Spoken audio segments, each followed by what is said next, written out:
afaan Ingilizii kamiyyuu isa malee baruu kan hin dandeenye qooqa barbaachisoo kasiif dhiyeessu gara Essential English Conversation baga nagaan dhufte.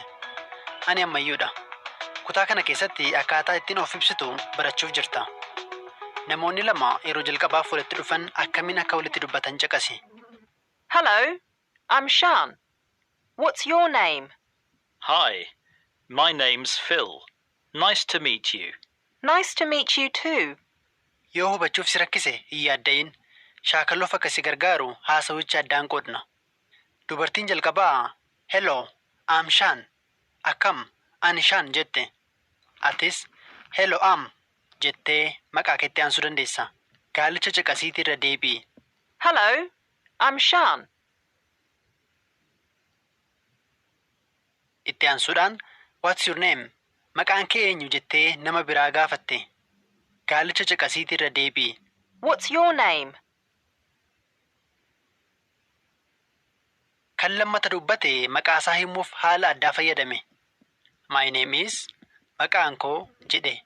Atis maqaa kee himuuf am yookiin my name is jettee fayyadamuu dandeessa. Gaalicha caqasii irra deebi'i. My name's Phil. Maqaasaa eega waamee booda Phil itti dabalee Nice to meet you. Si argu kootti gammachuun qaba jedhe. Gaalicha caqasii irra deebi'i. Nice to meet you. San booda Shan, Nice to meet you. Si argu kootti gammachuun qaba jechuun deebiste. Garuu dhuma gaalichaa irratti waan nama sanaaf deebisuuf itti fayyadamnu tuu anillee itti dabalte.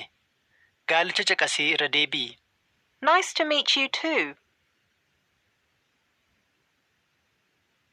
Gaariidha. Amma immoo wayita yeroo jalqabaaf namoonni garaa garaa walitti dhufan maal akka jedhan isatti jettee waliin wal bira qabii caqasi.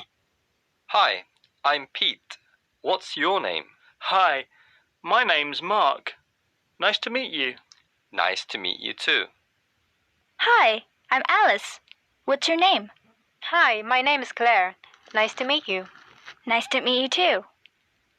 Tole, kana irra deebinee haa yaallu. Himoota afaan Ingilizii caqasiiti irra deebi'i. Hima tokko si'a tokko dhageessa.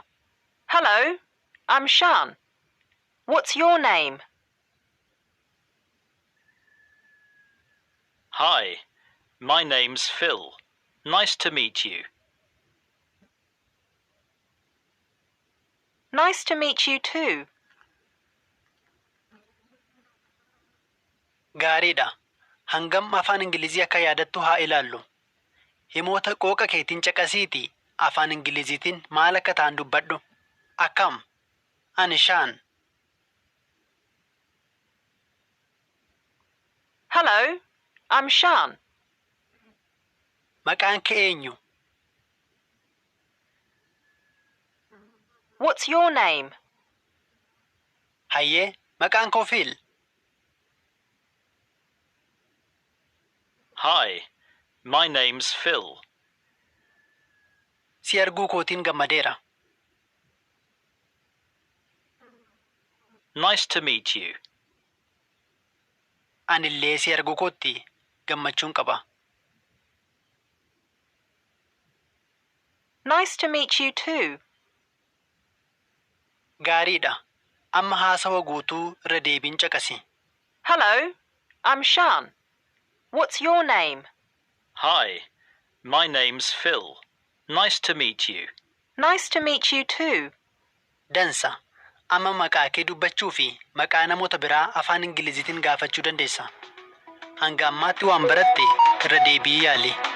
Hiriyaa tokko barbaadiitii afaan Ingiliziitiin maqaa isaa gaafachuu fi maqaa kee himuudhaan shaakali. Akkasumas Nice to meet you. Si argachuu kootti gammachuun qaba jechuun dagatin.